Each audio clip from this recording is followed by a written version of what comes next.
What's up, everybody? Welcome to the Hawk Talk on Melrose YouTube page, where we are going to talk some Hawks. But before we do that, make sure you subscribe, like the video, and share with your friends. That is all we ask, and let's roll.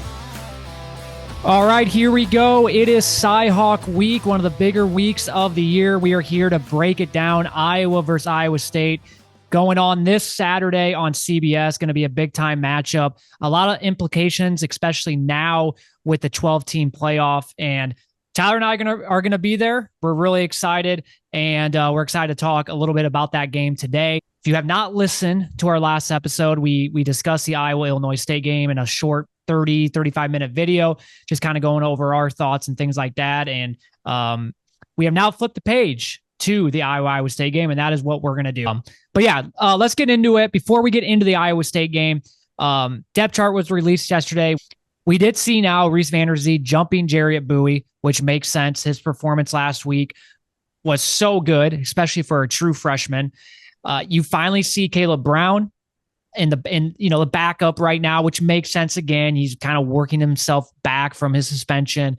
If I would have to make a prediction right now, okay, who are we going to see more out there, Caden Weegan or Caleb Brown? It's probably going to be Caleb Brown. Let's not kid ourselves here.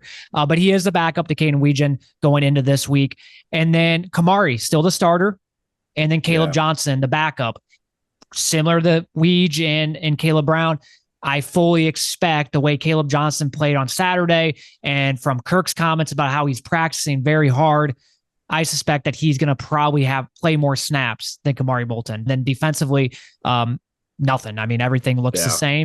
I guess, like you had mentioned, when it came out originally, I had texted you. I'm like, wait, how is Caleb Johnson not the starter? And you laid it out there perfectly. You basically just said what you had texted me back, or we were talking on the phone. I can't remember. And you're like, does the depth chart really, indicate what's actually gonna happen in the game? Like you said, Vanderzee wasn't listed as a starter, and he started and played like 90% of the snaps. I feel like he was out there all the time, and I don't take too much from it, like you said. But yeah, just a few small changes, obviously, and Kirk announced it in his presser more so than the depth chart. But obviously, Seth Anderson's still out, which I was hoping to see him back for this game, but it sounds like hopefully get him back in a week or two. Yep.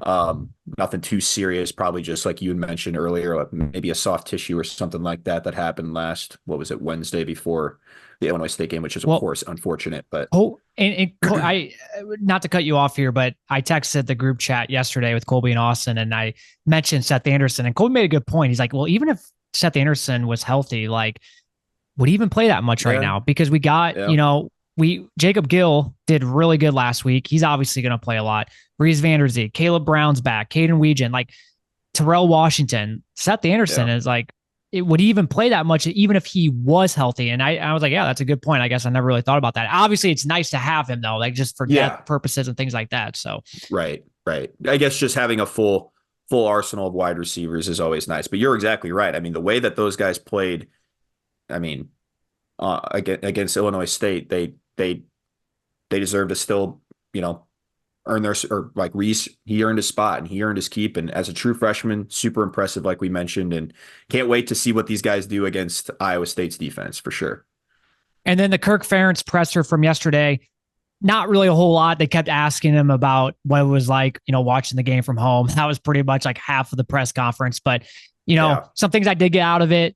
As of yesterday, now they obviously practice today, and I think they do walk through Thursday or whatever, but sounds like the team is still pretty healthy, and they kind of came out of that Illinois State game healthy, and that's always good news. They asked about Jazz Patterson, thought it was a little strange. I didn't really know what all happened there. I thought maybe he was hurt, but the way Kirk made it describe was that he was back with the team on Sunday, which means that, did he get us, was he suspended? Did he do something? I have no idea, but he is back with the team. So that is good news. And then, we just mentioned it, Seth Anderson, Kirk is hopeful that he'll be back against Troy.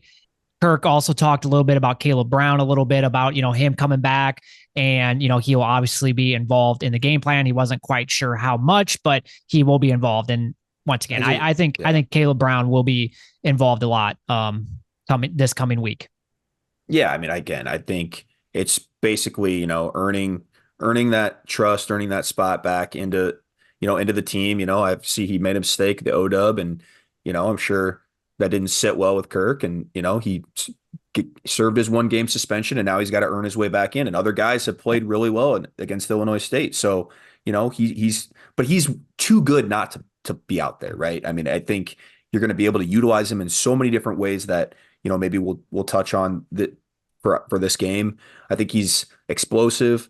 I think you can get the ball to him quick, and he can make plays in space. And I think he's just a weapon when he's out there. So I think he's too good not to be out there. And then, yeah, Jazz Patterson, weird because Kirk had said it was more of like a coaching decision that he didn't play, and now he's back with the team. So just a weird situation. Yeah. Did he, get in trouble? Did he get in the doghouse? Was there a personal matter? I don't know, but sounds like he'll play, and more the merrier, I guess, at running back. All right, let's get into the Iowa State preview and prediction. Similar to the Illinois State game, I am going to run down Iowa State's team in 2 minutes or less to give you guys a good idea of who this team is and what they are bringing into Iowa City on Saturday. Do this, like I said, all in under 2 minutes. So here we go. Iowa leads the all-time series 47-23 and has won 7 out of the last 8, including last year's 20-13 win. Iowa State has plenty of optimism going into this year with 18 returning starters. Iowa State is 1-0 with their win against North Dakota last week of a score 21-3. On offense, they are led by Rocco Beck, who had a great rookie year, completing over 62% of his passes for over 3,100 yards and 23 touchdowns. Joining Beck in the backfield is second-year starter Abu Sama, who racked up over 600 yards and 6 touchdowns a year ago. On the outside, they have some playmakers, definitely their strength on offense, starting with Jalen Noel, who finished with 8 catches, 135 yards, and a touchdown against North Dakota. Also out there is Jaden Higgins, who led the team last season with over 900 yards and 6 touchdowns. Also look out for North Dakota State transfer Eli Green, who had over 900 yards last year for the Bison, had 44 yards last week against North Dakota. Offensive line, they returned 4 out of the 5, considered their weakness of last year. They should be much improved this year. Defensively, they returned 9 starters from last year's defense. However, starting linebacker Caleb Bacon will be out due to an injury sustained in the season opener. They did bring back all 3 starters on the defensive line. Remember, they do run a 3-3-5. They also have quality depth at that position. As said before, the loss of Caleb Bacon at linebacker is a significant one for them. Second on the team in tackles last year. Will also be without linebacker Will McLaughlin. They do have guys that can step up, which they did last week in the season opener, but definitely something to watch. In the back end, they arguably have the best safety duo in the Big 12 with Jeremiah Cooper and Malik Verdon. And then at corner, they have Miles Purchase, who leads all returning Big 12 D-backs with 15 passes broken up last season. On the other side is sophomore John Tez Williams, who had a team-high 11 tackles in their first game. So that is it. That is a 2-minute drill in under 2 minutes. Gives you guys a good idea of this Iowa State team. They have won 4 straight road games. In all 4 of those road games, they have put up more than 30 points per game. And the last time they came to Iowa City, they did win of a score 10-7. That was just a brutal game to watch 2 years ago. Hunter Deckers was their quarterback, and our offense could not do crap. So as we sit here today, as we're previewing this game, after watching Iowa last week, after seeing what Iowa State did against North Dakota, I rewatched most of that game, looked at the box score, things like that. By conclusion, still going to be a close game, I think. I think the average margin of victory in the last 6 or 7 years has been 5.67, so been under a touchdown. I don't see that changing this year. I think that these teams are pretty evenly matched. I do think Iowa, at the end of the day, has a better team, but Matt Campbell, I mean, yeah, I respect him and what he does, and this game is always close. It just doesn't matter. It's always a close game. You could pretty much wipe away 2016. That was Matt Campbell's first year. That was a game that, we won 42-3. But outside of that game, it's always been a very close and competitive football game. So what are your thoughts, Tyler? Yeah, I mean, I think you're exactly right. I think it'll be close. I had a bold prediction of Iowa can win by double digits if our offense has a pulse for 4 quarters. And definitely can't get out to the start like you did against Illinois State. I don't think that is going to be a recipe for success. But I do think building off that momentum in the second half, hearing that Iowa's had a really good practice, what was it, Tuesday, carried that momentum over from the game, hopefully continues throughout the week. I do feel like just with Tim that it might not just be the same old, let's try to run the ball and get out with a 3-point victory, right? So I do think that there's the ability for them, to actually win by, what is the line right now? 2.5, 3 points. The keys to the game are going to be Iowa's defense versus Iowa State's offense. If we're going to let Rocco Beck throw the ball around to all of his receivers, then we have no chance in this game. I don't think they're going to be able to really run the ball that much. And I don't know if they're going to fall into the trap of trying to run the ball 30 times. I think they have the weapons on the outside. The key is Rocco Beck going to be patient enough to methodically move the ball down the field? Because I just don't think Iowa is going to allow them to have explosive plays like what you saw in that first drive against North Dakota State. I mean, first of all, that catch was unbelievable, and he probably should have been picked off. I don't know how he caught that. But regardless, like the second play to Higgins, I mean, it was like a quick little fade and they beat the corner instantaneously and easy touchdown. So I just don't see that happening. And is Rocco Beck going to be patient enough in Kinnick with the most electric atmosphere maybe he's even faced, with the return of Kirk Ferentz after his, 1-game suspension? I don't know. It's going to be interesting. I think that's really where it comes down to. If the defense plays like it's played against Iowa State the last how many years, Iowa's got a really good shot if their offense is competent enough. Yeah, I think for me, there's two things that scare me about Iowa State. It's obviously Rocco and those wide receivers. I think any Iowa fan would kid themselves if they tried saying that they would not take Iowa State's receivers over ours. I mean, they have Noel and Higgins. They are studs. Like, I would take them in a heartbeat. If we could trade, I would do it in a heartbeat. Those are two really, really good wide receivers. And just their wide receiver room in general. I'm not just talking those two, but some other guys as well. And then Rocco Beck, obviously, he's a really good quarterback. He kind of proved me wrong going into last year. I kind of laughed at the idea of Rocco Beck is going to be their starting quarterback. I did not think he was going to be that good, and he proved me wrong. I mean, he's a really good quarterback. Another thing that scares me about this game too is historically. Now, we now have Tim Lester, so this is maybe not a point that I should even maybe say. But historically, John Heacock, their defensive coordinator, does a really good job against our offense. Like, it just seems like we can never do anything against Iowa State's defense. Their 3-3-5 just always gave us fits. Now, once again, that was with Brian Ferentz the last how many years. Maybe with Tim Lester, we can scheme something up to counter that. Hopefully, right? Knock on wood, that does change this year. Going to Iowa State and North Dakota's box score the other day, by the way, if people have, didn't watch that game, you would look at the box score and you'd be like, man, like, this game had to be a close game. It had to come down the wire. Hell, did they even win? And give credit to Iowa State for, even though having a bad game, I mean, you look at here, 20 first downs to 18. The other team had more first downs than you, like, really. Rushing yards, 174 to 86. You should not be doing that against an FCS program. You should not be outgained in rushing. But give them credit for still winning 21-3. I mean, this game was never in doubt, even though the box score shows that, wow, this game had to come down the wire, but it did not. So I think for me, you laid out kind of what your keys to the game is. For me, and this is going to sound kind of weird because I just talked about how their passing attack scares me. We have to force Iowa State to be one-dimensional. We have to just take the run game out of it. And I think we can do that. I think our defensive front, our D-line, and our linebackers going up against their O-line, and I do think their O-line is better than last year's, but it's still, I don't think it's that good.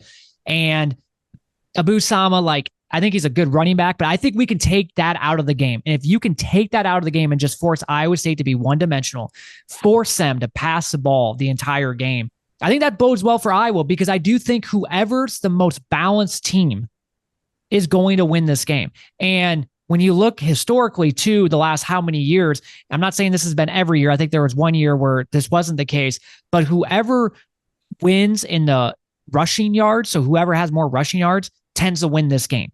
And so if we can take that away, force Rocco to once again air it out.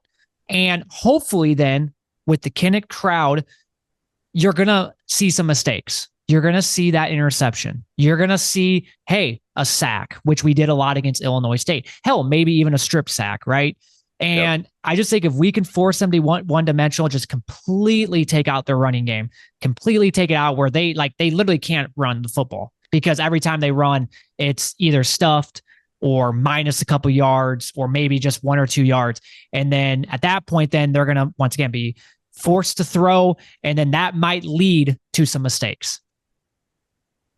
Yeah, I mean, and I don't think that's out of the realm of possibility. You just mentioned they only ran the ball for 86 yards against North Dakota State. And, you know,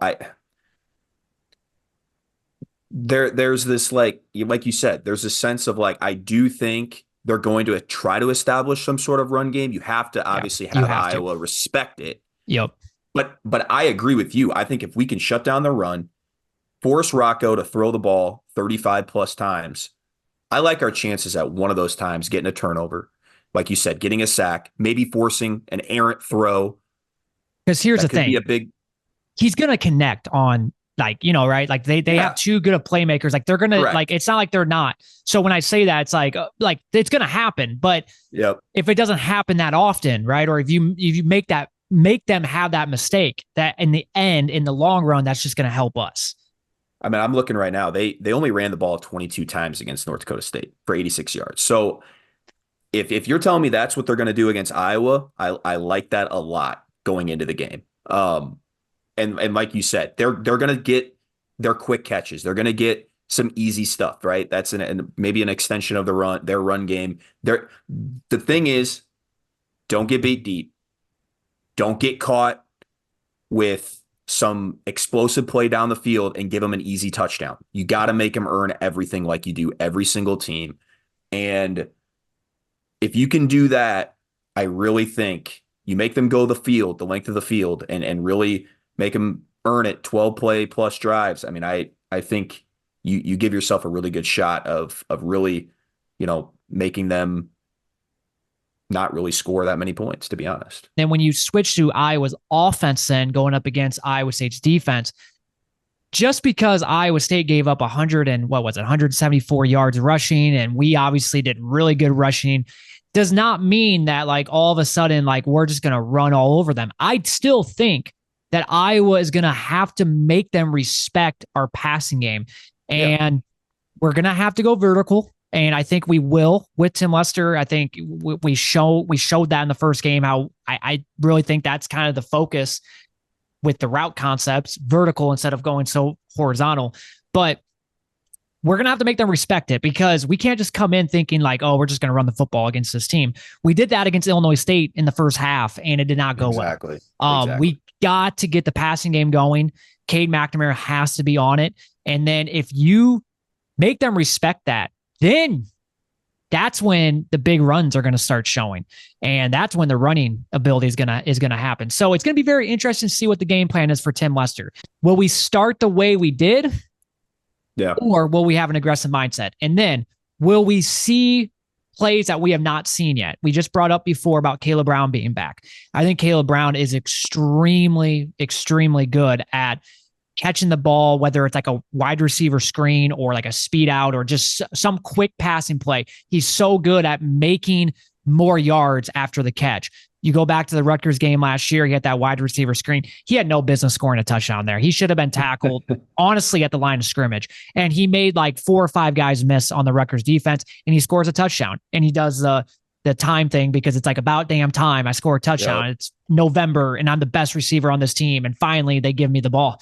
But that goes to show you that he's really good gaining yards after the catch. And so it's going to be very interesting to see. I know Chris Williams and Hassel talked about this too. They were even surprised that Iowa did not do like any wide receiver screens or like quick, almost kind of like what 49ers do with Deebo Samuel. Yep. And so I wonder if that is in the game plan for this week, if that is going to be something we start seeing this week that we did not see last week. I am convinced, whether it's that or something else, that we will see something this week, or we will do something a few times that we did not see in week 1. Well, and I think two things can be true. I think we are going to try to establish the run. We we have to, right? I mean, that's for Iowa's offense to be successful, we have to be running the ball. Yeah. Now, like you had just mentioned, if we're going to come in and expect to, just because Iowa State plays a 3-3-5 and, well, geez, they only got three linemen, so you should be able to just run all over them. That's not been the case in the last how many years, right? So, like you had just mentioned, and like we had tried to do against Illinois State, they're going to be sending guys off the edge, run blitzing, everything, trying to stop that and make Cade win the game.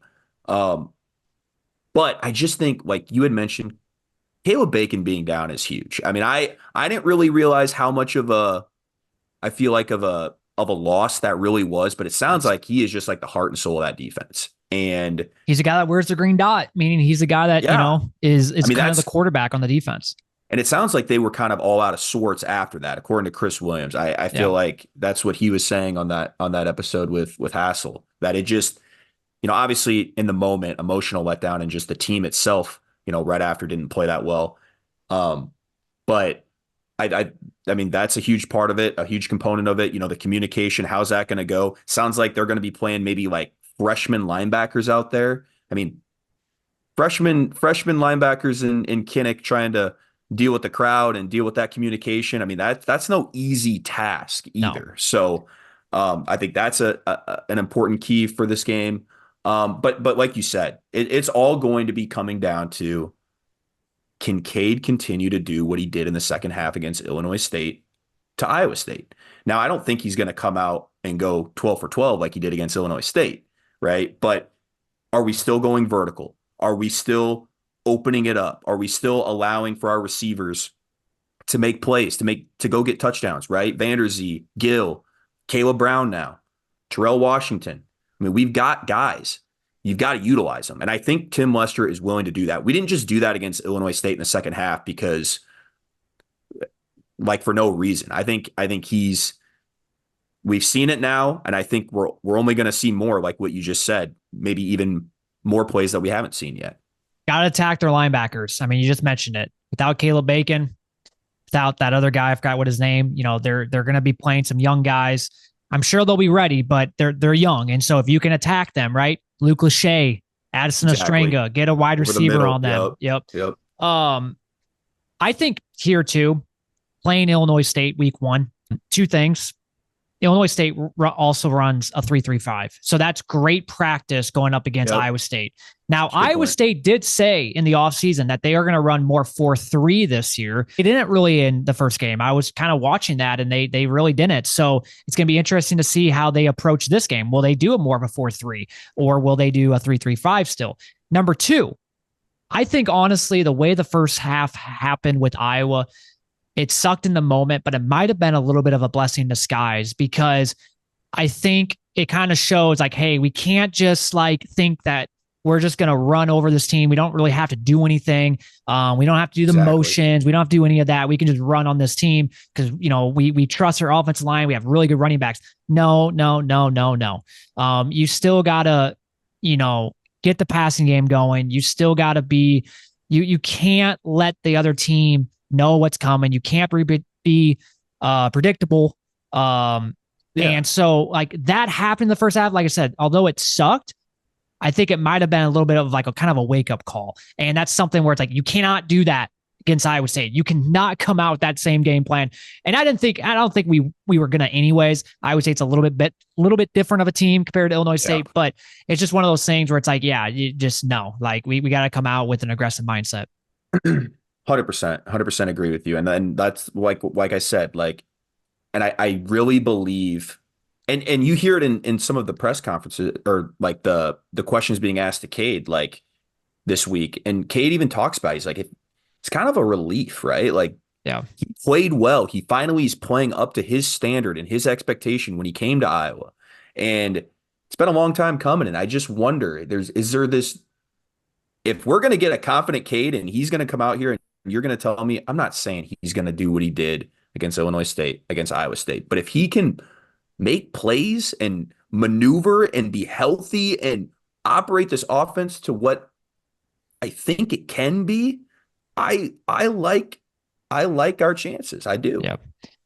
I think another thing too that maybe people forget is how big special teams also is. I mean, when you talk about the Yeah. average margin Especially of in a game victory against Iowa State. yeah, Yep. average margin of victory has been 5.67 the last 6 or 7 years or whatever.